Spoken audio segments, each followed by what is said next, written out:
Saludos compañeros del curso de lengua materna. En el día de hoy quiero hacer mi exposición acerca del contacto del español con el inglés en los Estados Unidos.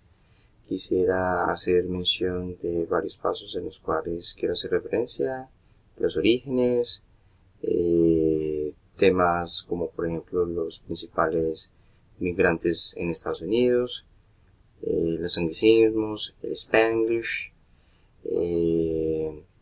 tipos de hablantes y finalmente unas conclusiones generales.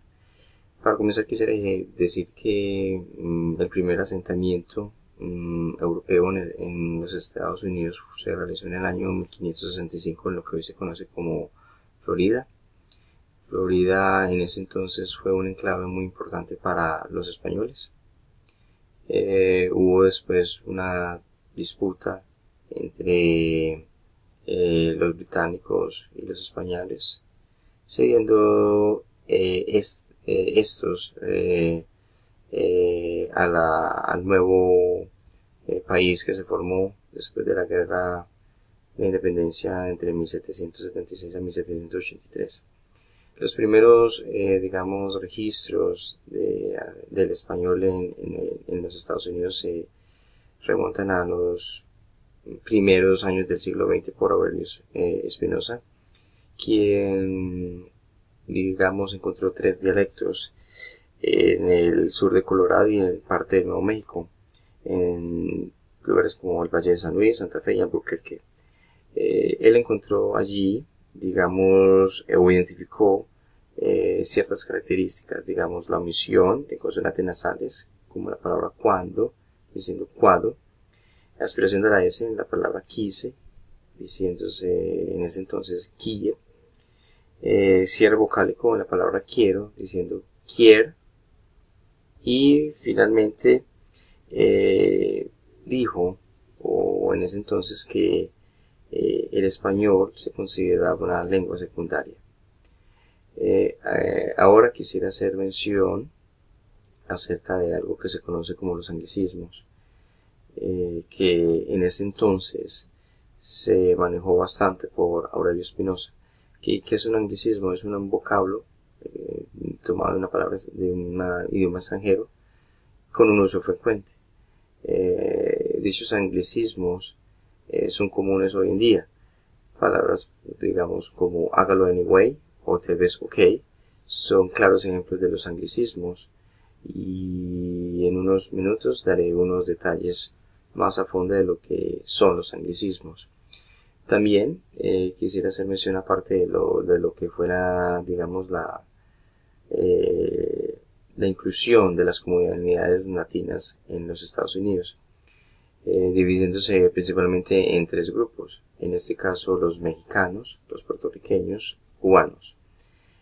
Siendo los mexicanos el grupo más numeroso de latinos en los Estados Unidos, con un número superior a 28 millones, seguido por los puertorriqueños, con un número mayor a 4 millones, y finalmente los cubanos con un número mayor a 1.5 millones de habitantes en los Estados Unidos. Quisiera hacer una mención especial acerca de los puertorriqueños. ¿Por qué? Porque si bien los puertorriqueños son considerados americanos, al momento de nacer, por un convenio que hay entre estos dos países, el español es la lengua dominante en Puerto Rico. El inglés se ve como una lengua extranjera. Es difícil para los puertorriqueños que migran a los Estados Unidos porque allí, al ser considerados, ciudadanos americanos, deben de integrarse a la sociedad lo más pronto posible, y para ello deben de aprender en inglés de una forma fluida, íntegra, y que de una manera rápida también. Pero ¿por qué es importante, que quisiera hacer énfasis aquí en cuanto a la comunidad puertorriqueña en los Estados Unidos? Porque debido a ellos, en los años 1970, se introduce un tema, o una nueva lengua que es muy común hoy en día, el cual es el Spanglish. Y el Spanglish, es la combinación de tanto el inglés como el español. Y debido a esto, se empezaron a a usar, digamos, nuevas palabras, expresiones, construir nuevos, digamos, léxico debido a esta construcción. Tales son, digamos, como las palabras de, digamos, roof, en inglés, que significa techo, y ellos lo asocian con la palabra rufo, o la palabra, digamos, béisbol, digamos, en una frase, juguemos al béisbol, o cuál es tu hobby. De esa manera se empezó a introducir el Spanglish en la comunidad habla hispanohablante de los Estados Unidos. Aquellos que hablan tanto el inglés como el español, de cierta manera, son aquellos únicamente en los Estados Unidos quienes pueden dominar este idioma, esta nueva lengua, si la podemos llamar así. Luego quisiera hacer mención acerca de lo que es los 6 tipos de hablantes que podemos encontrar en los Estados Unidos. Tenemos el hablante monolingüe, que es el que se mantiene en una comunidad netamente latina y solamente habla el español. No se atreve a hablar inglés. Tenemos el hablante funcionalmente bilingüe, que usa el español y evita hablar el inglés a toda costa. No se siente familiarizado con este. En tercer lugar tenemos el hablante bilingüe mixto, usa, digamos, el inglés y el español en cualquier contexto. Es nacido en los Estados Unidos, de ascendencia latina, y domina los 2 idiomas. Tenemos el hablante funcionalmente monolingüe, es aquel que usa el español todo el tiempo, pero entiende el inglés y aunque lo entiende no se atreve a hablarlo. Tenemos el hablante anfitrión, es aquel que nace hablando el español en la casa, crece con el español en su casa, y el inglés lo aprende digamos, en el mundo laboral o en el mundo académico, y se desempeña en los 2 contextos de manera muy bien. Tenemos el hablante funcionalmente monolingüe, es aquel que conoce el español de una forma pasiva, habla muy bien el inglés americano, pero al momento de hablar el español lo habla de una manera muy deficiente. ¿Qué es el cambio de código? Esto que acabo de mencionar es la posibilidad que tiene una persona de hablar de un idioma a otro sin problema. El código puede ser el español o el código puede ser el inglés. Retomando el tema de los anglicismos, en este contacto del español con el inglés en los Estados Unidos, tenemos 4 tipos de anglicismos. Tenemos los anglicismos integrales, como las palabras bar, pub, club, fútbol. Son palabras que, aunque son netamente inglesas, cotidianamente las asociamos como si fueran del idioma español. Tenemos los anglicismos híbridos, como las palabras futbolista, boxeo, tabla de surf. Tenemos el anglicismo o los pseudoanglicismos. Son aquellas, digamos, palabras que se forman a partir de una palabra raíz del inglés y con un sufijo formarían otra, como la palabra golazo, tenista, chequeo. Y tenemos los anglicismos pragmáticos o integrales, como la palabra ok, too much, please, goodbye, hi. En este otro tipo de léxico o de palabras, aparte de los anglicismos, tenemos, digamos, los préstamos o los calques que podemos usar en diferentes idiomas. Tenemos los préstamos puros, híbridos, intrusión fonológica o el calco sintáctico, lo que se conoce acá en este tipo de préstamos. Digamos que el préstamo puro es aquel que fonéticamente se adapta. Podemos decir que tiene el pelo straight, donde straight viene la palabra inglesa lacio, es decir, el significado en español.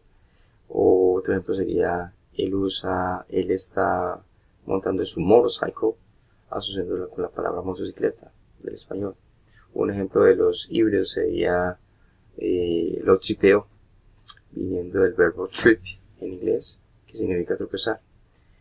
Para el calque, digamos, fonológico, digamos que tienen un significado idéntico al español. Este es para poner las mercancías y los objects, donde la palabra objects hace alusión a la palabra objeto del español, el cual es muy idéntico. Finalmente tenemos el calco sintáctico, es aquel que se deduce de manera general. Digamos, estoy teniendo un buen tiempo, viniendo de la expresión inglesa have a good time. ¿Ok? Ese sería, digamos, un tipo de préstamos. Ahora quisiera hacer mención otra vez en este tema expuesto por mí, el contacto del español con el inglés en los Estados Unidos, a lo que se refiere a los bilingües transicionales. ¿Qué clases de personas son los bilingües transicionales? Son aquellos que nacen en Estados Unidos, conocen el español por parte de familiares, abuelos, etcétera, pero lo hablan muy mal. Su lengua materna es el inglés. Cometen muchos errores al hablar el idioma español. Digamos, las partes más significativas es cuando mencionan los sustantivos y parte de preposiciones. Ejemplos claros para este tipo de personas, identificarlos claramente, es cuando ellos dicen, por ejemplo, mi abuelo es blanco, en vez de decir mi abuela es blanca. Tenemos un casa allá, en vez de decir tenemos una casa allá. ¿Cuál es tu favorito parte? En vez de decir cuál es tu parte favorita. Para preposiciones tenemos ejemplos como yo iba a escuela, en vez de decir yo voy a la escuela.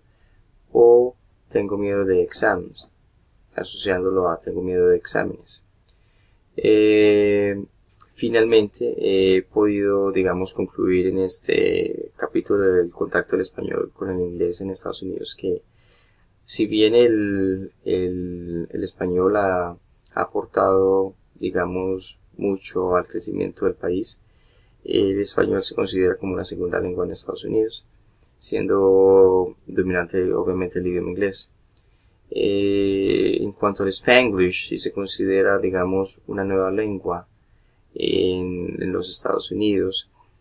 Esta lengua solamente, digamos, que es hablada o dominada por aquellos que pueden hablar tanto el inglés como el español en un contexto familiar, y que, como mencioné anteriormente, en lo que se refiere a los tipos de hablantes, pueden cambiar de un código a otro, siendo un código el español y siendo el otro código el inglés.